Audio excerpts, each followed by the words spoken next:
he was amazing.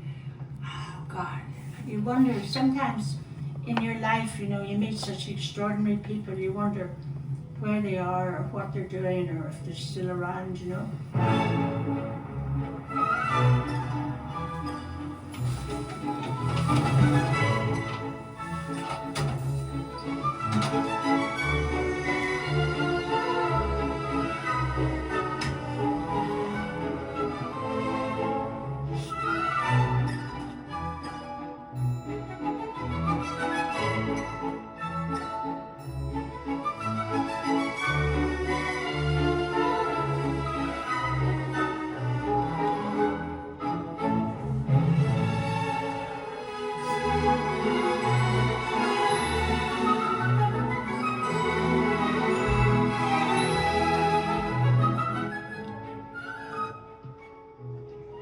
Oh, the picture on the dining room table, that was my grandparents' home. That's where I was born. I got my RN at the Belfast City Hospital. 21, I think, I got my RN. And I went to London to Guy's Hospital. I think it's the oldest hospital in the world. The latter half of my midwifery training, I lived with a little old midwife in her council house, and we would keep our bikes in her hallway, and we would ride our bikes around the district. Us would ride our bikes and visit our patients. I think I delivered about 30. I got my midwifery degree. I left and went to join a friend in Germany, and I thought, oh, I want to see a bit more of Europe. Ended up hitchhiking through Europe with a young German lad called Rolf. He was very good looking, but not really very. Hitchhiked to Sicily, and then in Palermo, I was walking along the docks.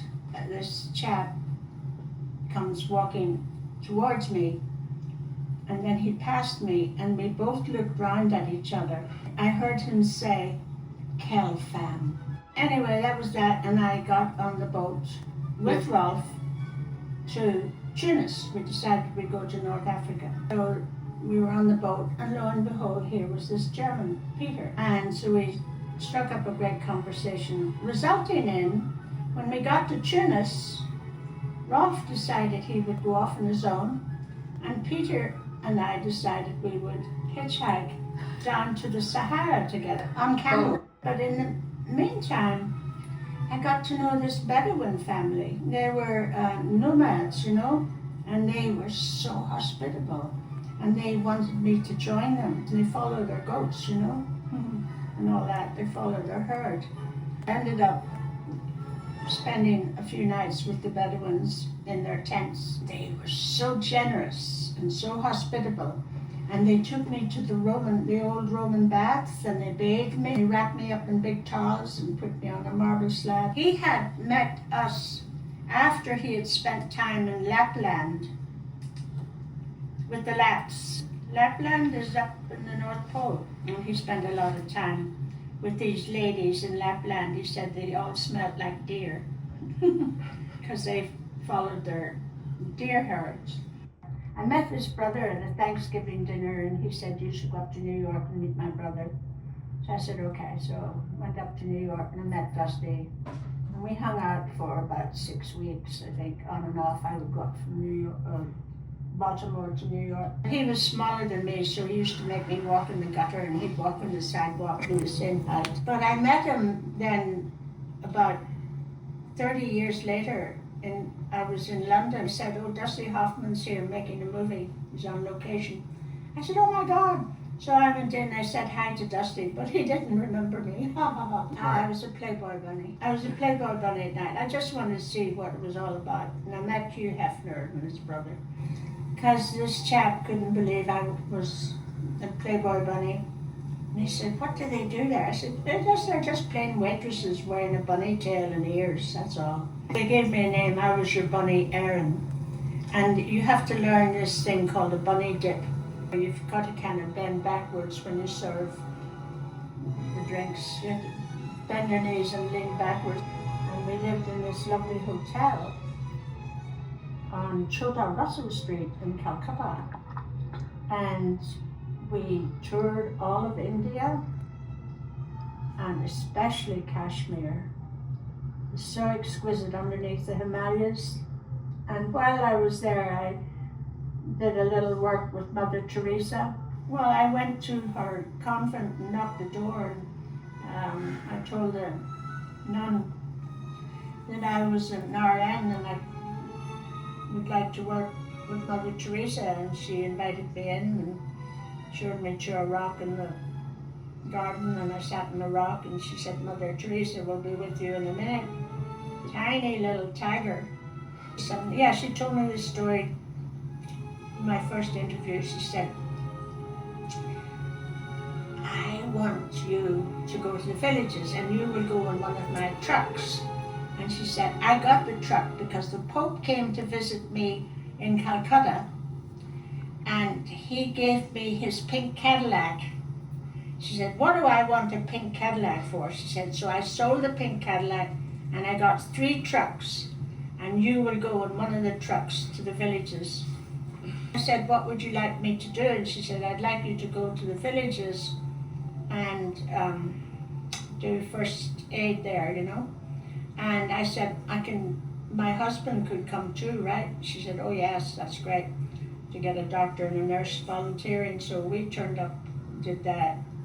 And we went to this village, one village, and there was a hut, and there was a row of people waiting for us that was about 100 yards long. And the main problem was malnutrition. Everybody, that was the biggest problem. And I got here and I thought to myself, I want to go to school and do art. I had to make a living and had to keep myself, so that's what I was doing. I did some little paintings. I was thinking about that recently. I did a little bit, but nothing, just pottering about. I'm a figurative sculptor. And it's interesting how nursing and the study of anatomy played into that.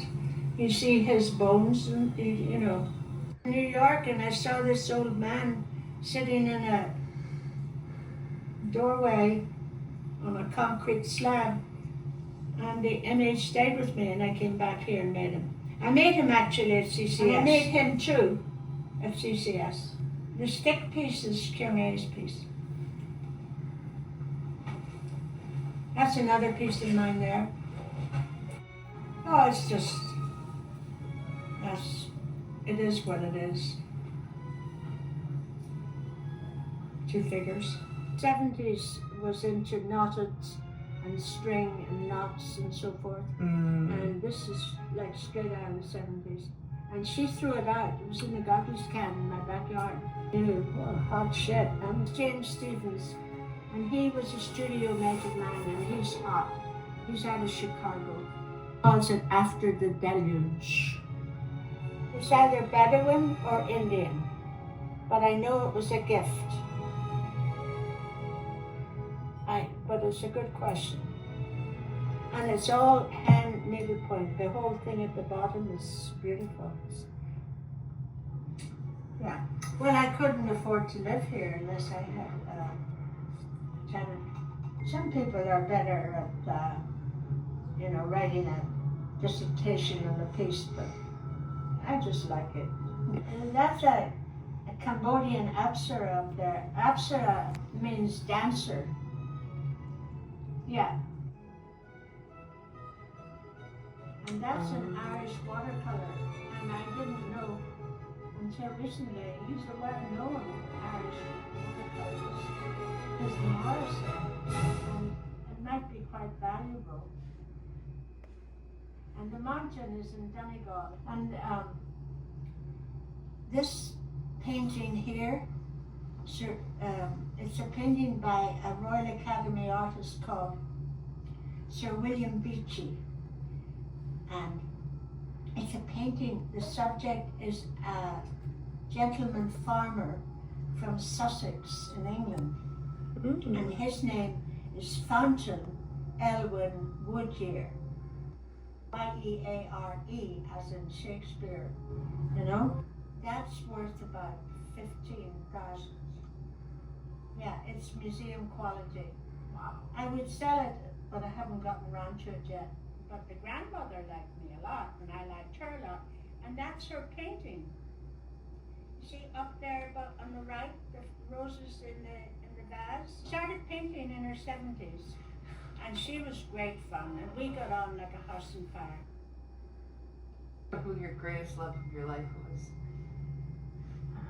My mom. For sure. Kathleen. It's a lovely name.